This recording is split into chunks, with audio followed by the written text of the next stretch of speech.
Hello friends, अपेक्षा ज्ञान की यूट्यूब चैनल में फरी आप तमाम मित्रों स्वागत है।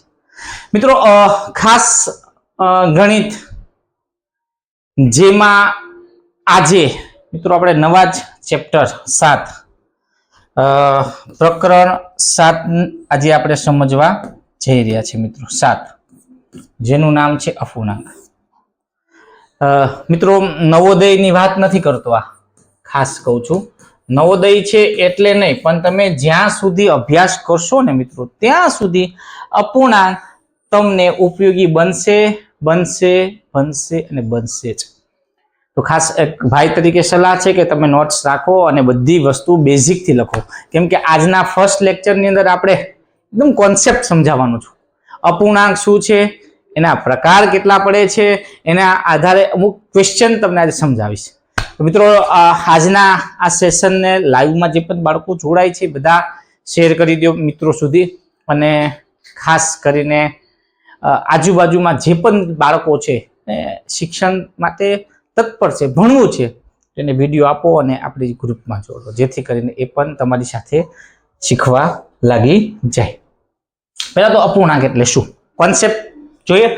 ज्यारे कोई आखी वस्तुना सरखा भाग करवामां आवे छे त्यारे तेमांथी एक भाग लईए जे अपूर्णांक तरीके दर्शाववामां आवे छे। अहींया मित्रों लख्यो छे पीजो, तो आ पीजाना आपणे 1 2 3 आ जे भाग छे 4, तो आ 4 भाग अलग अलग आपणे जोईए छे, बराबर। तो एक भाग कोई पण एक भाग अहींया मित्रों आ एक भाग आपणे लीधो, समजो अहींयाथी आटलो, तो एक भाग लीधो ए अपूर्णांकना स्वरूपमां आपणे दर्शावी शकाय, समजो।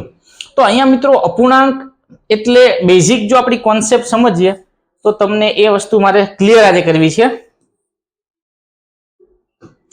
के जे कोई वस्तु छे एने ज्यारे भाग करवामां आवे एमांथी एक भाग लईए। समझो मित्रों अहींया हूँ तमारी सामे एक वस्तु बतावुं छुं के आ चौरस एना मैं 6 भाग कर्या। मित्रों केटला?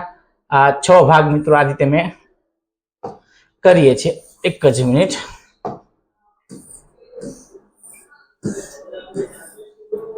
आ मित्रों अपने 6 भाग कर्या, एमांथी जो कदाच हूँ आ एक भाग लઉં, आ एक भाग लઉં तो कुल भाग केटला हता 6, एमांथी एक भाग लीधो एटले ए अपूर्णांकना स्वरूपना 1/6 लखाय।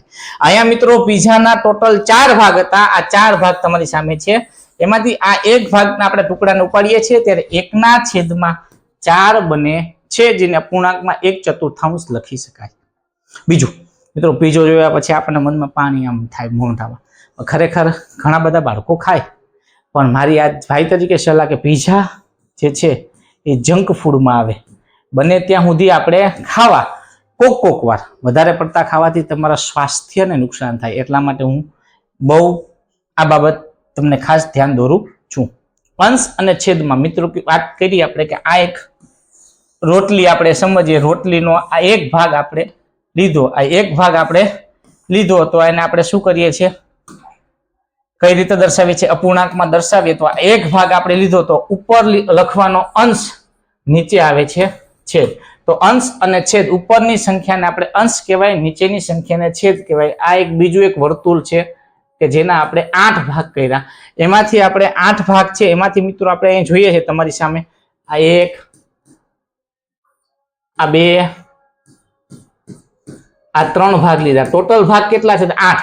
8 मांथी आपणे लीधा केटला? 3। तो 3/8 स्वरूपे आपणे अपूर्णांकमां लखी शकाय छे। अपूर्णांकनी आ बेसिक कॉन्सेप्ट जो समजाणो होय तो हा पाडो। हवे एना प्रकारनी वात करीए।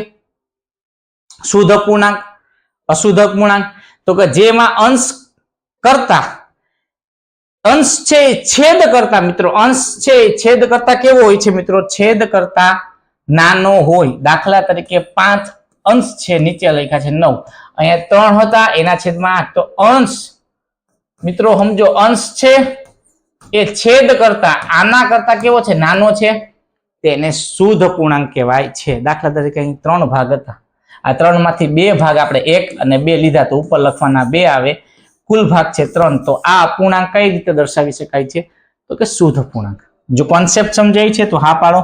एना उदाहरण 2/3 3 5 ના છેદમાં 1 ના છેદમાં મિત્રો તમે લોટ ઓફ ઉદાહરણ લખી શકો છો. ઉપર સંખ્યા નાની લખો, નીચે એના કરતા મોટી, 7 કરતા મોટી 8. બીજું ઉદાહરણ અહીંયા 11 લખ્યા, 11 કરતા મોટી લખો મિત્રો અહીંયા 15. આ શું છે મિત્રો? શુદ્ધ અપૂર્ણાંક. અહીંયા લખ્યા મેં 17, તો 17 કરતા મોટા 19, તો પણ ચાલે. એવું નથી 17 ના છેદમાં 20 લખું તો પણ ચાલે, 21, 18 થી કોઈ પણ 18 19 20 21 કોઈ પણ સંખ્યા લખશો એટલે તમારો અપૂર્ણાંક બની ગયો શુદ્ધ. જો કોન્સેપ્ટ એકદમ સમજાય તો હા પાડતા જાવ, એના ઉદાહરણ સાથે આપણે સમજવા છે. ત્યાર પછી મિત્રો અશુદ્ધ અપૂર્ણાંક. મિત્રો અશુદ્ધ એટલે શું? જેમાં અંશ છે ઓકે એ નાનો નહીં, અંશ મોટો હોય, છેદ નાનો હોય. દાખલા તરીકે ઓલા કરતા ઉલટું, આ 9 છે અને અહીંયા છેદમાં 7 આવે છે, 9 ના છેદમાં 7, તો એ શું? એ અપૂર્ણાંક કેવો કહેવાય? અશુદ્ધ અપૂર્ણાંક. મિત્રો અંશ છે મોટો હોય, છેદ નાનો હોય. છેદ કેવો હોય છે? નાનો હોય. તેની કિંમત હંમેશા 1 થી વધુ મળતી હોય. એ પણ જો સમજો મિત્રો, 9 ને તમે 7 વડે ભાગશો તો 9 ની સંખ્યા, એટલે મતલબ કે જ્યારે ભાગાકાર કરીએ છીએ ત્યારે 1 કરતા વધુ મળે આવો અપૂર્ણાંક કહેવાય અશુદ્ધ અપૂર્ણાંક.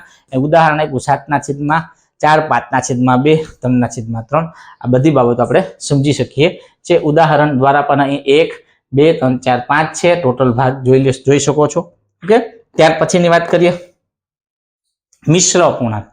પૂર્ણાંક સંખ્યા છે મિત્રો, અને પૂર્ણાંક અને શુદ્ધ અપૂર્ણાંક દ્વારા જે જોડા બંનેના મિશ્રણથી બનતી સંખ્યા. દાખલા તરીકે મિત્રો અહીંયા આપણે જોઈએ છે 2 આખી સંખ્યા છે, તો અહીં 2 લખ્યા.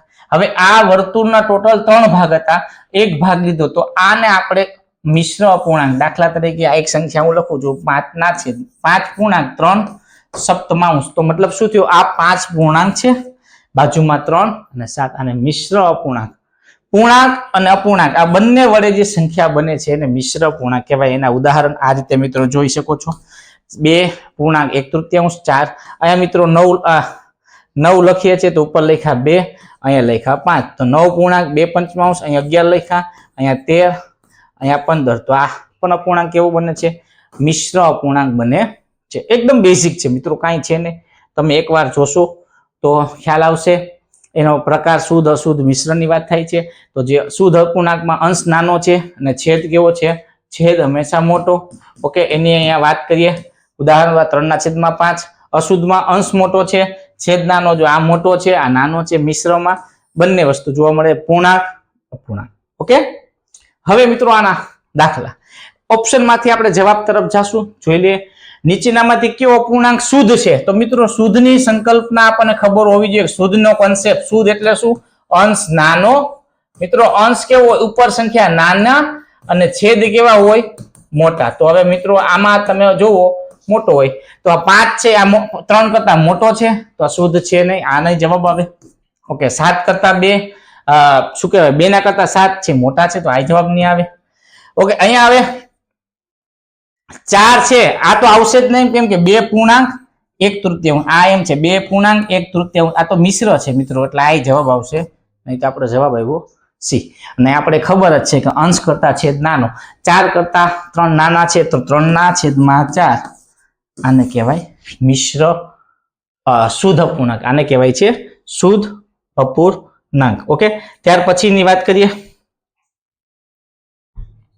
અશુદ્ધ અપૂર્ણાંક શોધો. તો જો મિત્રો અંશ કેવો છે? અંશ છેદ કરતા નાનો. અહીંયા અંશ કરતા છેદ મોટો છે, હા આ મોટો મળે છે. અહીંયા નાનો મળે છે, અહીંયા નાનો મળે, તો આપણો જવાબ આવશે બી. બી આપણો જવાબ બનશે, કેમ કે અશુદ્ધ અપૂર્ણાંક ગોતવો છે તો અંશ કેવો હોય? મોટો મળશે અને છેદ કેવો મળશે? નાનો. મિત્રો આ બેઝિક એટલા માટે પહેલો ચેપ્ટરમાં પહેલા લેક્ચરમાં આપણે સમજીએ છીએ કે તમને કોન્સેપ્ટ સમજાવવો છે. ત્યાર પછી જો અહીંયા મિત્રો વાંચવામાં જ આવે 4 પૂર્ણાંક 2 ના છેદમાં 3, તો આ મિશ્ર અપૂર્ણાંક કહેવાય. શું કહેવાય છે? મિશ્ર અપૂર્ણાંક. સી જવાબ છે. ઓકે, ત્યાર પછી અપૂર્ણાંકમાં છેદમાં કઈ સંખ્યા છે? 5 ના છેદમાં 9. તો મિત્રો આ અપૂર્ણાંક છે 5 ના છેદમાં 9, તો છેદમાં કઈ સંખ્યા છે? 9. આપણો જવાબ આવે 9. ત્યાર પછીની વાત કરીએ 11 ના છેદમાં 4 નું મિશ્ર અપૂર્ણાંક શું આવે મિત્રો? મિશ્ર, જો મિશ્ર અપૂર્ણાંક આપે ત્યારે 11 ને 4 વડે ભાગવા પડે.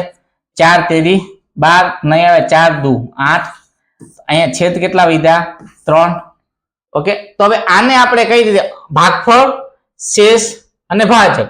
અહીંયા પેલા આવશે ભાગફળ, અહીંયા શેષ ને અહીંયા આવે ભાજક. આ મિત્રો આ સૂત્ર છે. મિશ્ર અપૂર્ણાંક માં ફેરવવાનું હોય તો ભાગફળ, શેષ કેટલા વધે છે? 3 ઉપર આવશે. ભાજક, ભાગફળ અને શેષ મિત્રો લખી નાખીએ. અહીંયા શેષ આપણને ખબર છે નીચે બધી શેષ છે. ભાગફળ 2 અને ભાજક છે 4. આને કહેવાય ભાજક મિત્રો. આ છે ભાજક, આ ભાગફળ અને નીચે બધે એને શેષ કહેવાય. તો અહીંયા જો ગુણાકાર કરો 4 દુ 8, 8 વત્તા 3 છેદમાં 4 એટલે 11 ના છેદમાં 4 આપણું મિશ્ર પૂર્ણાંક હતું આવી ગયું. હા, તો 2 પૂર્ણાંક 3 ના છેદમાં 4. તો મિત્રો 2 પૂર્ણાંક 3 ના છેદમાં 4 એ આપણો જવાબ. તો મિત્રો આવા દાખલા હું તમને 2 આપું છું, તમારે ખાસ કરવાના છે. અહીંયા હોમવર્કમાં મિશ્ર અપૂર્ણાંક આપું છું મિત્રો. તમને શું આપું છું? મિશ્ર અપૂર્ણાંકમાં તમારે દાખલા ફેરવવાના થાય છે. ઓકે, અશુદ્ધ અપૂર્ણાંક છે મિત્રો. અશુદ્ધ અપૂર્ણાંક એને તમારે મિશ્રમાં ફેરવવાના છે ભાગાકાર દ્વારા. ભાગફળ, શેષ, ભાજક. અહીંયા લખી નાખો 9 ના છેદમાં 5, 11 ના છેદમાં 7, પછી 21 ના છેદમાં 5. આ 3 દાખલા છે. કઈ રીતે? તો 9 ભાગ્યા તમારે 5 કરવાના અને ભાગફળ, શેષ, ભાજક આપણે શીખ્યા એ રીતે આવા 1, 2, 3 દાખલા હોમવર્કમાં કરજો. 3 પૂર્ણાંક 1/2 નું અશુદ્ધ અપૂર્ણાંકનું સ્વરૂપ કયું મળે? તો મિત્રો અશુદ્ધ અપૂર્ણાંકમાં ફેરવો હોય ત્યારે ગુણાકાર થાય મિત્રો. 3 પૂર્ણાંક 1 ના છેદમાં 2, તો આ 2 નો ગુણાકાર થાય. 3 ગુણ્યા 2 કરવાના. પછી ઉપર જે અંશમાં હોય એનો સરવાળો થાય અને છેદમાં સંખ્યા 2 છે એટલે 2 વધે. 3 દુ 6, 6 વત્તા 1 છેદમાં 2 એટલે મિત્રો 6 ને 1 7, 7 ના છેદમાં 2 આપણો જવાબ આવે. 7 ના છેદમાં 2 એટલે બી જવાબ છે. જો અશુદ્ધ માં ફેરવવા ના હોય મિશ્રમાંથી ત્યારે તમારે ગુણાકાર કરવાનો છે. 3 પૂર્ણાંક 2 ના છેદમાં 5 આનો તમે દાખલો અશુદ્ધમાં ફેરવો. 9 પૂર્ણાંક 11 ના છેદમાં 7, 8 પૂર્ણાંક 10 ના છેદમાં 16, 10 ના છેદમાં 16. મિત્રો આ જે સંખ્યા આપું છું એ સંખ્યાને તમારે કેમાં ફેરવવાના છે? અશુદ્ધ અપૂર્ણાંકમાં ફેરવવાના છે. તો આ એક કોન્સેપ્ટ. હવે આપણે અપૂર્ણાંક શીખા એટલે શું, શુદ્ધ અશુદ્ધ ની વાત કરી. ઓકે, અંશ છેદ ની વાત કરી, મિશ્ર અપૂર્ણાંક અને પ્રેક્ટિસ આટલી વસ્તુ આપણે શીખા. હવે આના આધારે મિત્રો ચડતો ઉતરતો ક્રમ આવશે. સમછેદી અપૂર્ણાંક, વિષમછેદી. આ એક કોન્સેપ્ટ આપણે નેક્સ્ટ વિડીયોમાં અને પછીના વિડીયોમાં જોશું. તો અહીંયા સુધી આજનો વિડીયો રાખીએ છીએ. વિડીયો ગમે તો લાઈક અને શેર મિત્રો તમારા રીતે કરી દેજો. જય હિન્દ, જય ભારત.